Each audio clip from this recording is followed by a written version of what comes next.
আসসালামু আলাইকুম রহমতুল্লাহি বারকাতু। সম্মানিত দর্শক, আশা করি আপনারা আল্লাহ তাআলার রহমতে ভালো আছেন এবং সুস্থ আছেন। সম্মানিত দর্শক, আজ আপনাদের কাছে নতুন একটা আমল নিয়ে এসেছি। সেটি হচ্ছে হাতের মুঠোর মধ্যে, এই যে মুঠোর মধ্যে সূরা ইখলাস 3বার পড়ে ফু দিলে কি হয়, এই সম্পর্কে আজ আমি তোমাদেরকে বিস্তারিত আলোচনা করব এবং কখন আমলটি করতে পারবেন, কতবার করতে পারবেন আর কারা করতে পারবেন।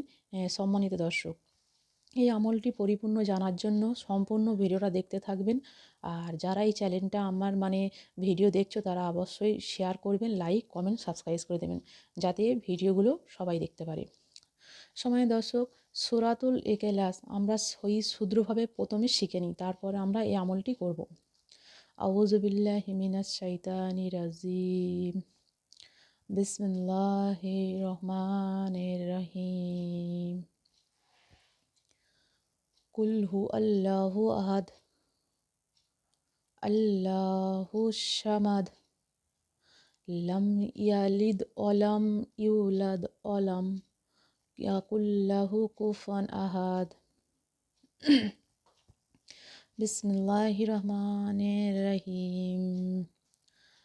কুল হু আল্লাহু আহাদ, আল্লাহু সামাদ, লাম ইয়ালিদ ওয়ালাম ইউলাদ ওয়ালাম ইয়াকুল লাহু কুফুয়ান আহাদ। এরকমভাবে তোমরা 3বার সূরা ইখলাস পড়বে।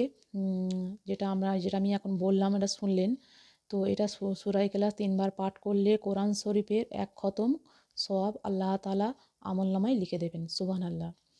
তো আমরা যেটা পড়ে সওয়াব পাবো, সেটা আমরা শুনেও কিন্তু সেই একই সওয়াব পাবো।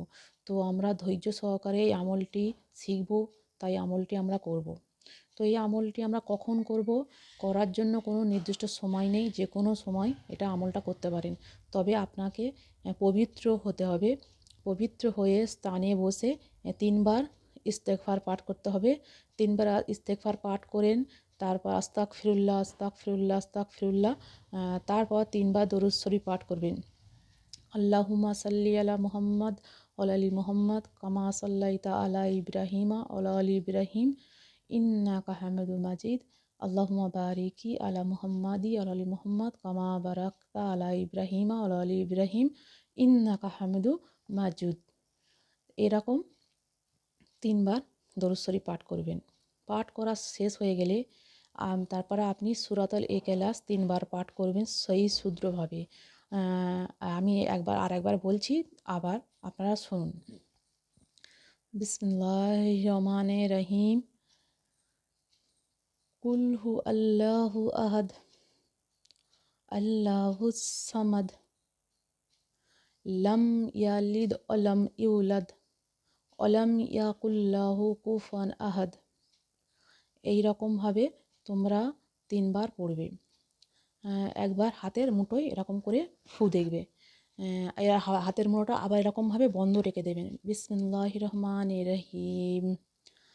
কুল হু আল্লাহু আহাদ, আল্লাহুস সামাদ, লাম ইয়ালিদ ওয়ালাম ইউলাদ ওয়ালাম ইয়াকুল লাহু কুফুয়ান আহাদ। এরকম ফুঁক দেবে। বিসমিল্লাহির রহমানির রহিম। কুল হু আল্লাহু আহাদ, আল্লাহুস সামাদ, লাম ইয়ালিদ ওয়ালাম ইউলাদ ওয়ালাম ইয়াকুল লাহু কুফুয়ান আহাদ। এই যে 3বার আমি সূরা ইখলাস পাঠ করে এখানে হাতে ফু দিয়েছি, ফু দেওয়ার পরে শেষে 3বার দরুদ শরীফ পাঠ করবে। আল্লাহুম্মা সাল্লি আলা মুহাম্মাদি ওয়া আলা আলি মুহাম্মাদ কামা সাল্লাইতা আলা ইব্রাহিমা। এই দরুদ শরীফটা তোমরা শেষে 3বার তোমরা পড়তে হবে।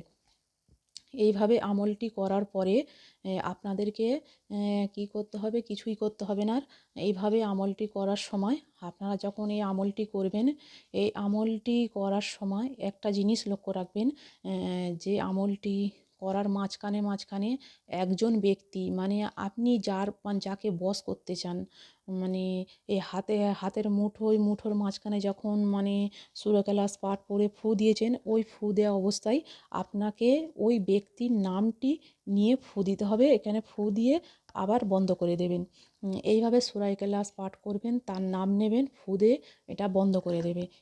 মানে এই অবস্থাতে আমলটা করতে হবে। সঠিকভাবে করতে হবে। যদি এই আমলটি সঠিকভাবে করতে পারেন, যে ব্যক্তিকে আপনি বশ করতে চান, বাধ্য করতে চান, যে ব্যক্তির ভালোবাসা আপনি পেতে চান, যেমন আপনার স্বামী হতে পারে, কোনো ছেলের মানে স্ত্রী হতে পারে, তো পাগলের মতন আপনাকে ভালোবাসবে। যে ব্যক্তি আপনাকে ছেড়ে দূরে চলে গিয়েছে, ওই ব্যক্তিও আপনাকে আবার মানে সম্পর্ক করার, যোগাযোগ করার চেষ্টা করবেন, ভালোবাসবেন, আপনার কাছে ফিরে আসতে বাধ্য হবে। তো আপনার স্বামী যদি আপনাকে ছেড়ে দূরে চলে যায়, এই আমলটি আপনার জন্য। তো আপনি এই আমলটি করতে পারেন। আর যদি আপনার স্ত্রী আপনাকে ছেড়ে দূরে চলে যায়, তো ওই স্ত্রীকে ফিরিয়ে আনার জন্য এই আমলটি আপনি করতে পারবেন। প্রিয় মানুষকে কাছে পাওয়ার জন্য এই আমলটি আপনারা করতে পারবেন। এই আমলটি করার সময় লক্ষ্য রাখতে হবে, সূরা ইখলাস পাঠ করার পরে আপনাদেরকে ওই ব্যক্তির নামটি উচ্চারণ করতে হবে। এখানে ফু দিয়ে, এই হাতের মুঠোয় ফু দিয়ে বন্ধ করে নিতে হবে। এইভাবে আপনি যখন এই আমলটি করবেন, এই আমলটি ইনশাআল্লাহ ওই ব্যক্তি আপনার সাথে যোগাযোগ করা মানে সৃষ্টি করবেন বা আপনাকে ভালোবাসবেন। যেই কারণ ভালোবাসার মানে জন্য, পাওয়ার জন্য, এই প্রিয় মানুষকে কাছে পাওয়ার জন্য, যে কারুকে মানে বশ করার জন্য, বাধ্য করার জন্য এই আমলটি খুবই গুরুত্বপূর্ণ, কার্যকারী। আর অবশ্যই যারা এই ভিডিও দেখছেন, তারা করতে চান, অবশ্যই এই ভিডিওটা কমেন্ট বক্সে লিখবেন আর অন্যকে শেয়ার করবেন, যাতে এটা অন্য আরও মানে দেখতে পারে ভিডিওটা।